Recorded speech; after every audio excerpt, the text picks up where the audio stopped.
I saw some very bad advice given on YouTube recently, and I know that's pretty rare, so I wanted to make sure that it was addressed. So if you saw this one particular video, you know, because that's the only one that gives any bad advice, then you'll understand. Don't take this advice.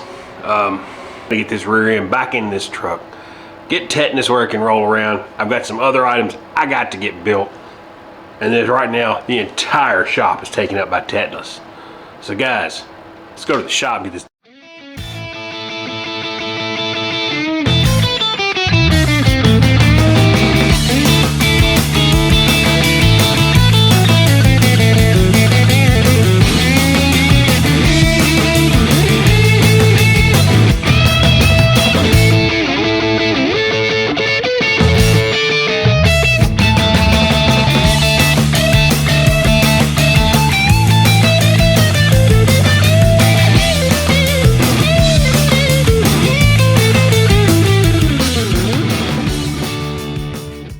What I gotta do right now is get this rear end stripped down, cleaned up, painted, get all my bushings, all that good stuff ready to get off of here. Because I've got all new stuff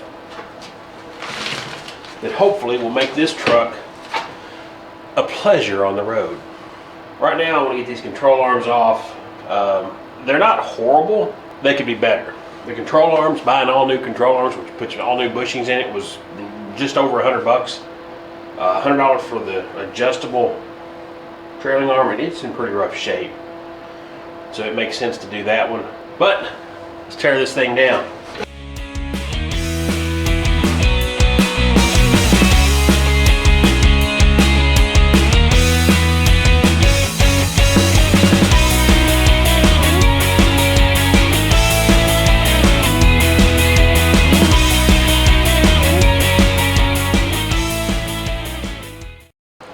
Going to be somewhat of a pain in the ass to get this thing cleaned up because there is a lot of crap on this rear end. So I am not going to spend a ton of time getting into every nick and cranny. I'll do the best I can, get everything on the outside, make sure the dirt's cleaned off, spray it down, get a good rust inhibitor on it, and paint this thing black and move on.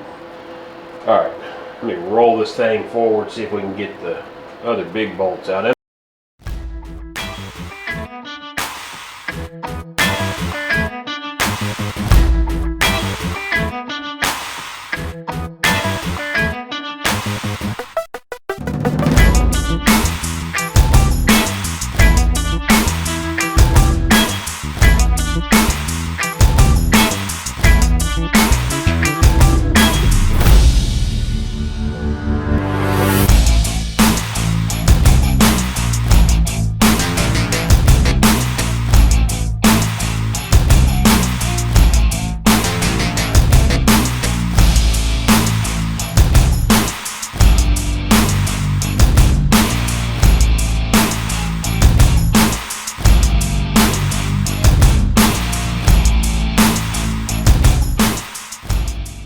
Get out the cane old coil, spray these brake lines down.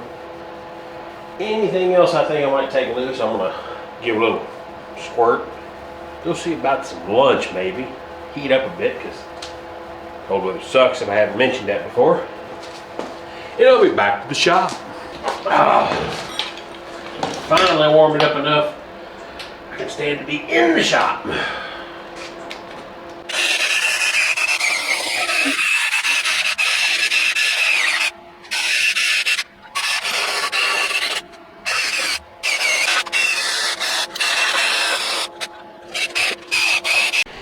Magically, rear end cleaned up. Right now, I'm at least going to get my control arms in and have this thing sitting on 4 wheels again. So here are the upper control arm. You'll see it'll slide right in here. This one takes a through bolt. There's a nut in the frame. The bolt that it takes looks just like that. It's got a little thread on this end as well. The lower takes bolts that are knurled, like so.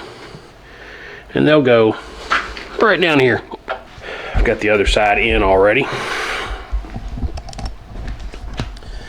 can kind of see, just went in and started them.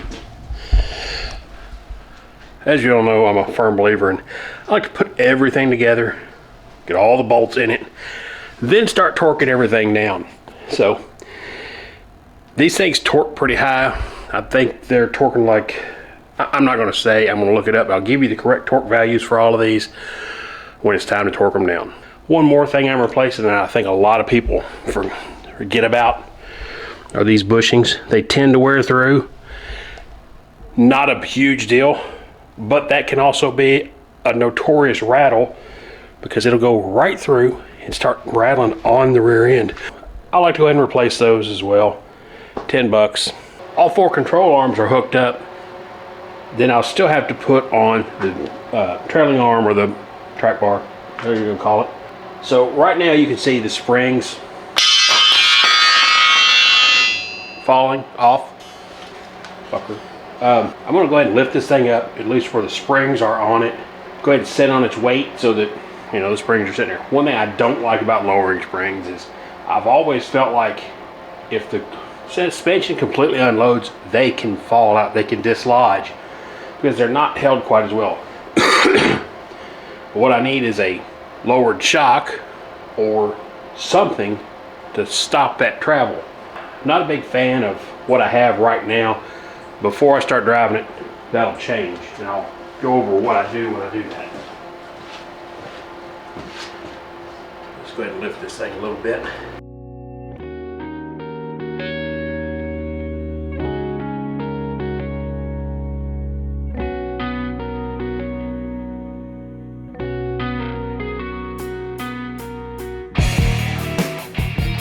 So that at least readies this thing enough where I can set it on the ground.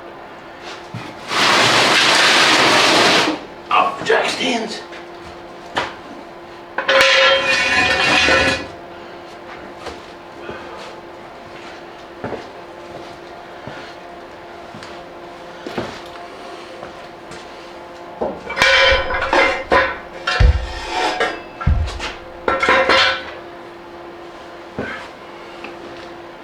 Set this thing on down.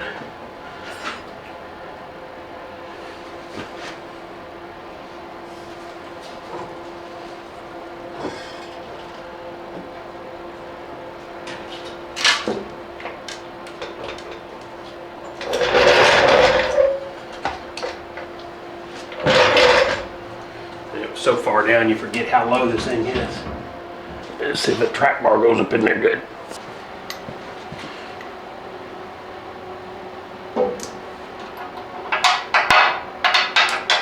Should have done this while I was in the air a little bit, huh? Oh well. You can't be a genius all the time.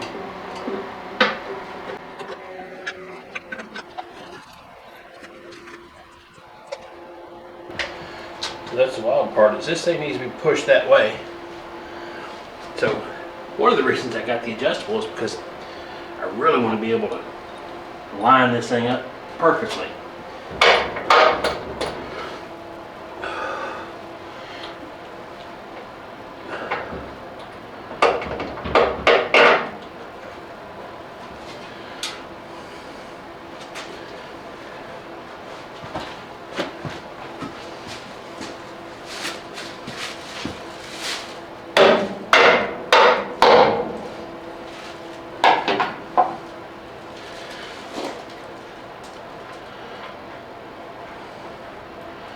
Mild persuasion.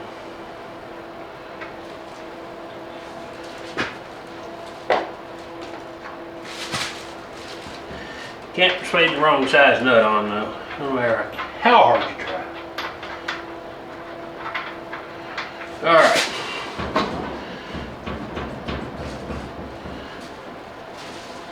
Now, with it lowered, that track bar sits fairly level.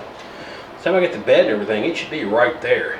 Now, probably, and one of the reasons that I like to leave everything loose, I'll have to drop that track bar because I do have a new diff cover.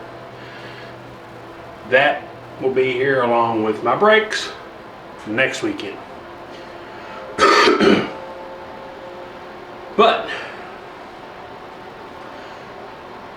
where we are right now is a movable truck. So I'm going to take a quick measurement for these shocks, see what I can find. See if I can find something that's going to max out about right there.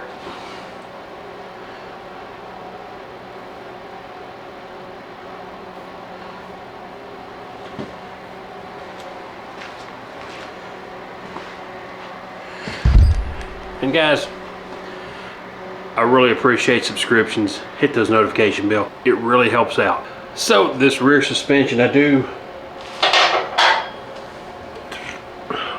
rear suspension on this 2004 Yukon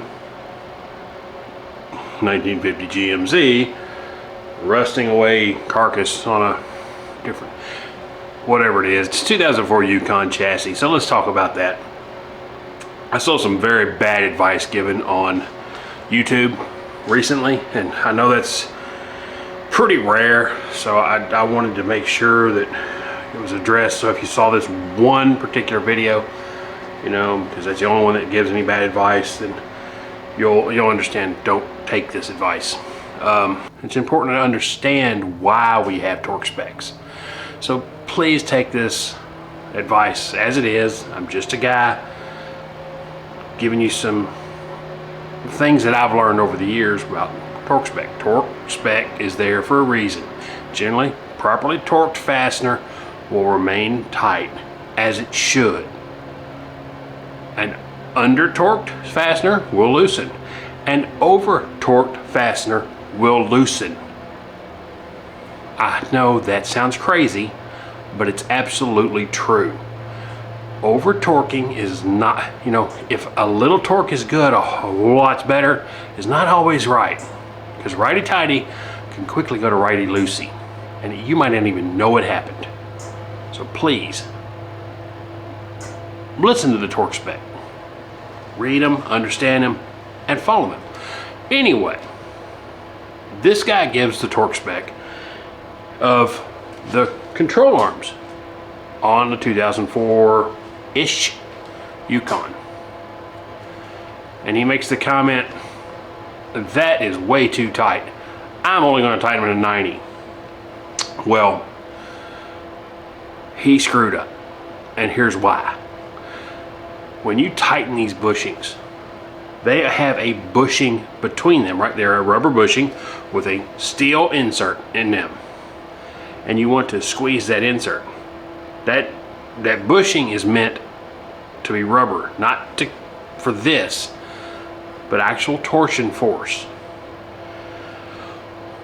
When you tighten it, you want to seize that bushing, steel, and you want to cause the bushing to actually have to twist inside of it. If you put in a bolt and the bushing just sit there and moved on the bolt, the rubber would probably never ever wear out. But no, the rubber is meant to move. It actually takes the load, not the bolt and the bushing. The bushing is tight, it's steel, and everything moves. That rubber bushing actually moves around that, or is attached to it. It torques that rubber bushing, so it actually becomes a part of the suspension. Important to remember. That's why the torque spec is so important on the rear suspension of these things. Now, just to let you know, the upper control arm in the rear is 140 foot-pounds. The lower is 130. That's what I have found. If someone has a better, more reliable source, please comment below. I'd love to hear it. But it still comes down to the fact that these things should not move once they're torqued. That's why when I pull a bolt out, you don't see evidence of the bushing moving around the bolt. If you see evidence of the bushing moving around the bolt, you're going to wear that bolt in half, it's going to break, and you are going to be up definite in bad spot. Don't think that good and tight is enough. No, torque it properly. You owe it to the other people on the road to be safe. Do not under torque. Do not over torque. Find the proper spec and use it. It's very important for your safety and mine. Something interesting is, set that down, set this down. I have two open mirrors. Anyway, you notice how easy that flops around, correct? All right, we're going to check that again. I'm going to torque all these bolts down and we'll see how everything looks afterwards. And it's now torqued.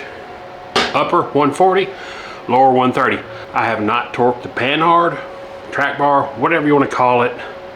It's not, because I likely will have to pull it back off to replace the differential cover, which I do have new, waiting on a gasket. And earlier, when I showed you guys how easy this thing bounced earlier, you might not see the difference, but there is quite a difference in the stiffness of the suspension just from torquing everything down. And I'm sure a little torque on that a little torque on the panhard will increase it even more. Then we start putting our suspension, our shocks on it. Everything should tighten up even better. But currently, again, I was seeing a lot of movement that I'm not seeing now, and it has actually calmed down. It's a little less violent in how it does bounce whenever I let go of it. So again, the important thing is to realize the center bushing is literally captured and should not move. That's the importance of the torque spec.